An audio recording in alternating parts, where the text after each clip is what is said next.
และสวัสดีจ้าพี่เอฟซีทุกคนเนาะวันนี้มาพบกับซ่องน้องเอิร์ธสาวลาวคือเก่าจ้าเมื่อนี้มาเบิกข้าเจ้าทางสางอยู่เพื่อนแม่ซะพ่อเนาะพี่น้องมาทุกคนไปเบิกเนาะว่าวิธีทางน้ำอยู่ทางลาวเป็นจังไดเนาะทางน้ำบาดาลมาทุกคนไปเบิกกันเลยตอนนี้กำลังย่างมา เดี๋ยวไปเบิกมักมีแล้วก่อน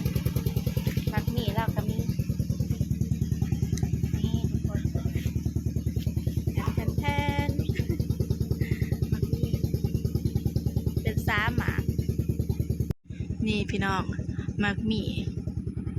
บ่ฮู้ว่ามักมีหยังเนาะมักมีอันหนังบ่เปลือกดำซ้าหมากนี่ใหญ่กว่าหมู่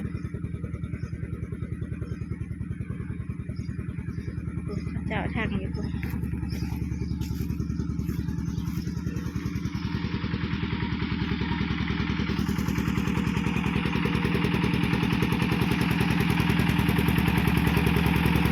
กั้ง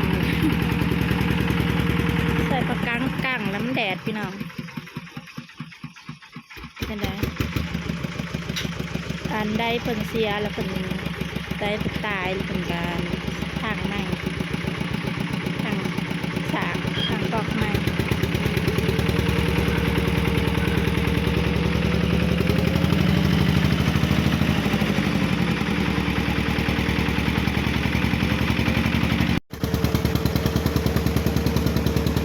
มาเบิ่งกระเจ้าทางสางอยู่เพื่อนอัน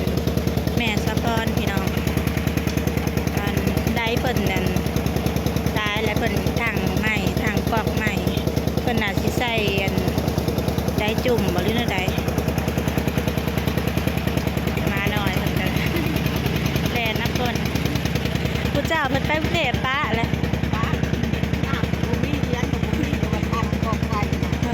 จะสิใส่ได้จุ่มบ่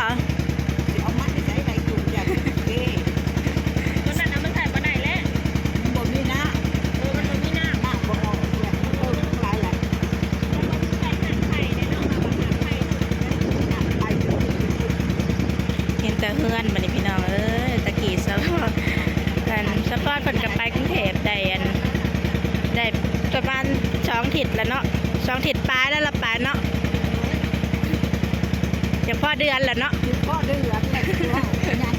ไปในวันที่11เราหมดเดือนแล้ววันที่สิฮอดเดือนแล้วเพิ่นไปวันที่11พี่น้องนี่กับวันที่5เลยยังอีกประมาณอีกทิศหนึ่งก็หอดเดือนเป็นตาเฮือนมัน มาหน่อยเพิ่นก็เพิ่นนะไปแล้วมาหน่อยพอสิอยู่จังไดเพิ่นว่าพระเจ้าต่อน้ำมาจากแค่น้องคนเนาะมาใส่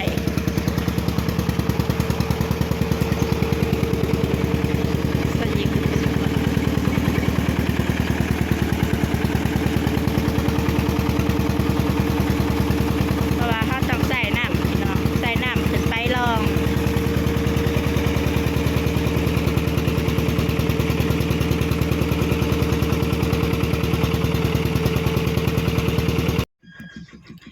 เครื่องปลูกเพิ่นก็ลายอยู่พี่น้อง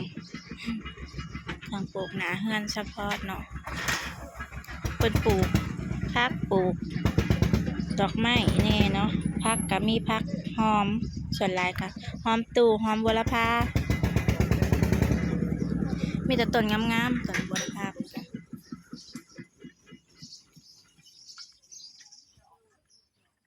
เดี๋ยวสิย่างไปเบิ่งได้เก่าเพิ่นพี่น้องมาเป็นยังเพิ่นอันคือมันสดบ่ในยินเราว่าไผ่สดได้นี่กะตั้งแต่ไผ่ผ่าเขามาบ้านพี่น้องได้10 ปลายปี20 ปีเลย20นะฮอดละ20 ปีไผ่ผ่าเขามาบ้านเฮา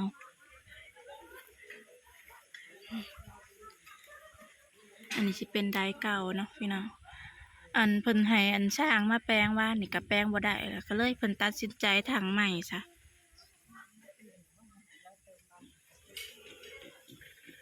อันบ่ายคน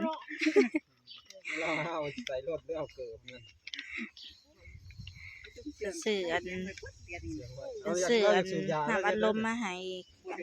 พวกทางสางเนาะมีน้ำสไปร์กับน้ำโค้ก เจาะเถิงแล้วบ่ เพิ่งเริ่มบริสุทธิ์ยาน่ะตั้งบ่สูบชื่อมาใหายแล้วช่องกับบ่สูบ จะดี5เช้าแล้วว่าไปจะดี5ค่ำแล้วบ่จะดี ตั้ง 5 เบื่อ เช้า อาการมันก็คุณมันสิเป็นอะไร มันก็แทงอยู่บ่ด้วยว่ายังบ่ฮู้ บ้านเฮาบ่ได้ยาก แต่เก้าน้ำ ยังบ่ทันถึง แม่นว่าเอาหยองนะ กำลังได้4เมตรปลายบ่ จักเม็ดกะว่านี่นะ จังหวะแล้วมันจะตื่นอยู่หนักก่อน เลิกบ่ 30ได้นี่ตื่น อันเลยที่30ปลายนะเรียกว่าเข้มรถน้ำ แก่เด้นี่นี่ก็ทัน เดี๋ยวนะ จุด บ่ บ่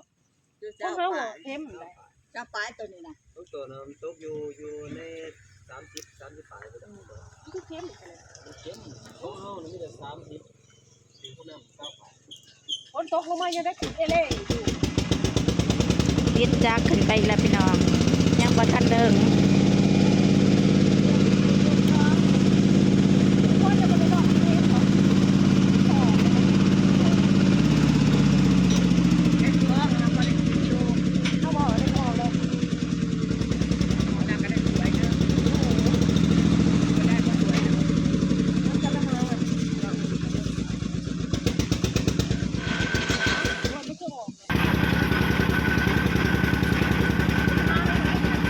เก็บหน้าแล้ว ก่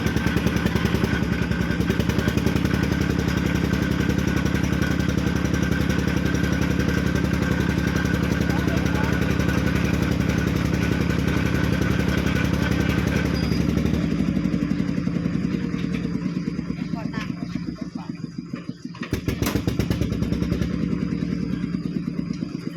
เฮ็ดแนวใดบัดเอาออกบ่ แอปกาแฟมาเนี่ย ยังอยู่เลย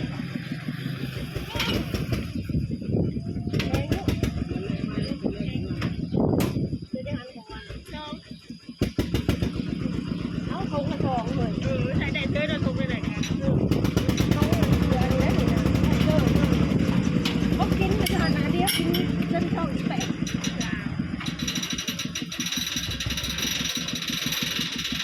พร้อมในล้างสูตรนะดิ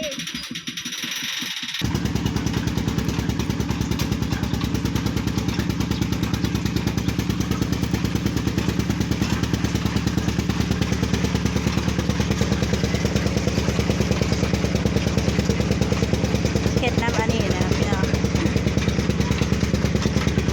เพื่อน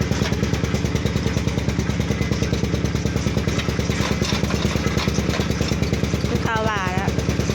คันทางแล้วน้ำพอออกก็บ่ได้เงิน ทางน้ำออกก็ได้เงินได้ทางน้ำออกก็ได้เงิน ออกได้ทำออกได้ มาเพื่อนน่ะออก ถ้าตอกใหม่ใส่ยังฮะคัดทออ๋อก็ตอกใหม่คัดทอไว้เนาะเอาทอลงใส่แล้วก็ตอกใหม่คัดทอไว้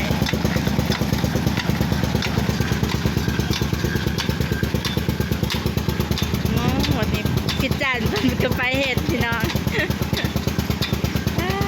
เก่งอะไรเอื่อยฮั่นนะโอ๊ยตัวยิงมาเตะอันน้อง จะบอกไป